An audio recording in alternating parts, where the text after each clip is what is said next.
Everybody get down! Unleashed! You won't do that again. And got back to playing Pacers ball.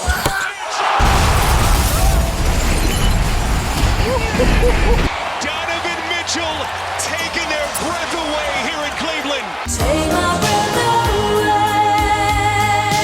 Donovan did that man all types of wrong. His new name is Pascal. 48 points scored in a game in which your team blew a 20-point lead to go down 0-2. Donovan's also doing this while managing a calf strain. I'm banged up, but we all are.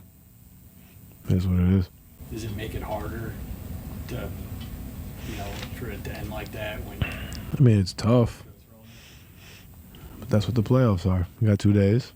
Get ready for Friday.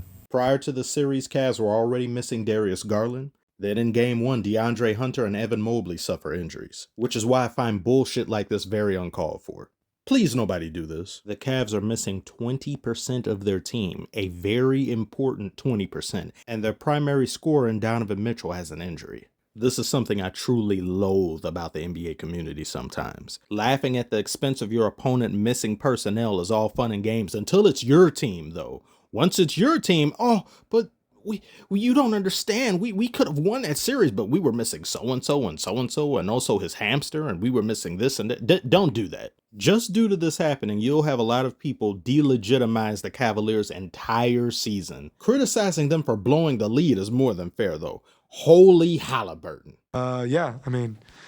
Overrate that. There were 3 Cavs in the immediate vicinity to the Pacers, too, and one of those Cavs was Jared Allen. You cannot allow them to get that ball back, especially letting Haliburton, who was the shortest player there other than Donovan Mitchell, to elevate and get the ball. Really, really bad plan of action. If confidence was a stat in the NBA, Haliburton would be averaging a triple-double. He's taken being voted the most overrated player by other NBA players very personally. He's gotten his hands on the same crack that Tyler Hero been smoking, and he's laced it with angel dust. Wait a minute, hold on. He intentionally missed that shot. Why am I only just now remembering this? He intentionally missed his shot, got his own rebound, and ended their game with a 3 after scoring 11 points in the 4th. He is the one. That is Boulder Dash. Him doing a Sam Cassell makes so much more sense to me now. How does he walk with those 2 Acme anvils? Buffalo Soldier in the heart of America. Did you know the Cavaliers had a 95.9, but we're just going to round up, 96% chance of winning this game with a minute left? Never tell me the odds. All up in smoke. Cavaliers have injury concerns, yes. And due to that fact, I don't believe they are a false first seed or a fake first seed. But how they performed in the clutch was embarrassing. Allowing Nesmith to get that tip-in dunk, look at where he's at. How you let a man across the street steal the mail from your porch and you at the front door? And Max, you struiced me the hell out with this pass. What kind of pass is that? What's funny is Kenny Atkinson called timeout to get Donovan Mitchell back in the game, but they actually managed to inbound the ball here. All the timeout did was create a turnover. Now, there were things that were awry one could point to at the end. The offensive foul on Donovan Mitchell, but then Pacers were grabbing, and they didn't call that, but they called this here. Cavs and Pacers fans going back and forth with one another on calls being given or not being given. This is what happens when you let the game get close to be decided by whistles with attitude. Whistles with attitude will always shit on your outcome. Someone will get angry, someone will get pissed, someone will lose a parlay. You shouldn't have been gambling anyway. The only thing you can successfully bet on is refs ruining the game. I'm not saying that happened, but I am saying the Cavs put themselves in the position for it to happen. If you think it did or didn't, the Nesmith putback dunk still happened. That horrible inbound by Strus still happened. Tyrese getting his own rebound still happened. 3 whole attempts to decide your whole fate and not leave it up to Luciferian acolytes. And you blew it. You blew it! You had it all and you blew it! You now have to deal with a very confident Pacers team that's up 2-0 on you, Going back to Indiana with how they be cheering and acting there. Oh, my Lord. Oh, and injured players. Oh, I'm getting sciatica just thinking about it. Let's go to Warriors versus Timberwolves. We just got the numbers that you guys going 12 for 76 over the last 2 games is the worst three-point shooting in the history of the NBA playoffs. And for a team that was 4th in three-point percentage and 5th, I think, three-pointers made.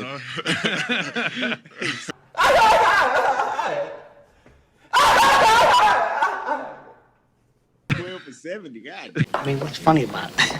1 point in the first half, just what was happening out there that just prevented you from getting going? Nothing.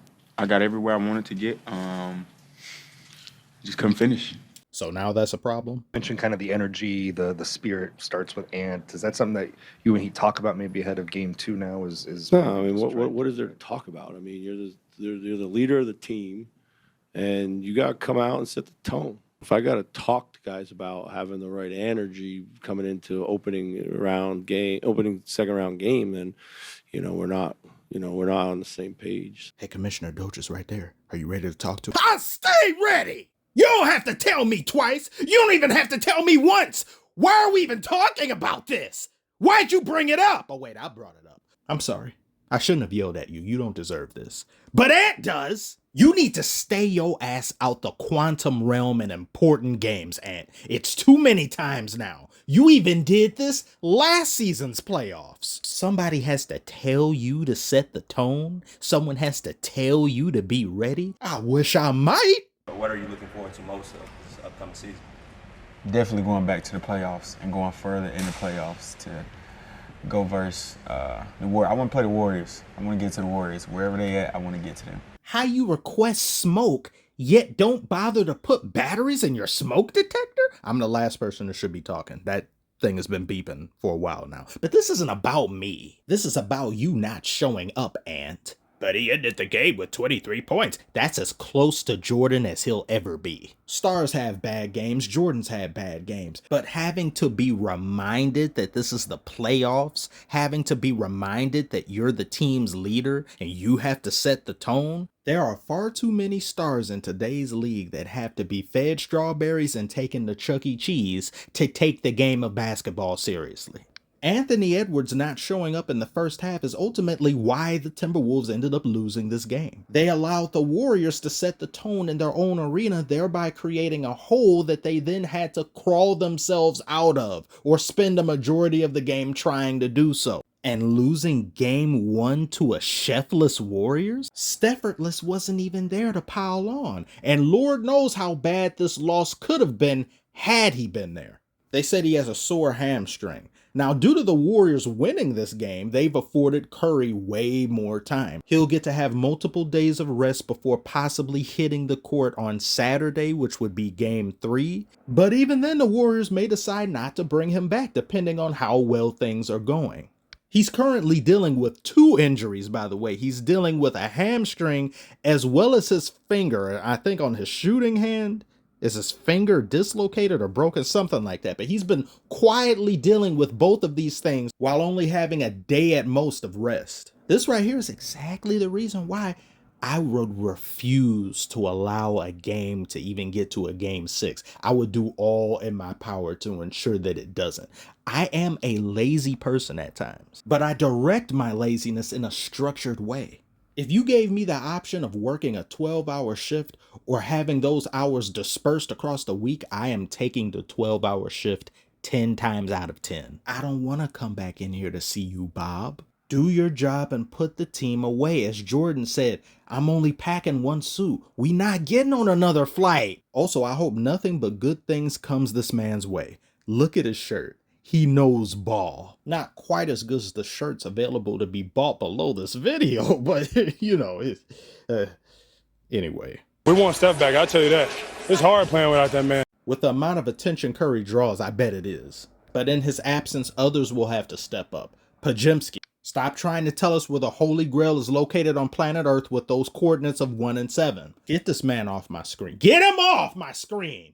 He unfortunately had a good game. He stepped up in Curry's absence. Buddy Hield brought us great play against the Rockets in Game 7 to this Game 1 against the Timberwolves. And although Jimmy ended up with 20 points, he didn't shoot the ball well. 35% from the field, but he had 11 rebounds, 8 assists, and 2 steals. He did his thing defensively. He's always going to be a defensive threat. I definitely think it's possible the Warriors can win a Game 2. I think Game 2 will be very close. I think it'll come down to the wire, and it'll have to be heavily Jimmy Butler reliant. Usually when a star has a bad game that they get called out on, they'll come back in the next one firing on all cylinders, or at least being far more aggressive, doing things differently than they may have done in the first one. So I expect Ant to have a far better game. Mike Conley didn't score a single basket this game. He was 0 of 5. That's not going to happen again, or at least I hope it doesn't. And Dante DiVincenzo shooting 3 of 11 from the field and 1 of 7 from three-point range. There it is. Ooh, I got to stop talking about it. So it's starting to take over my life. Isn't that amazing?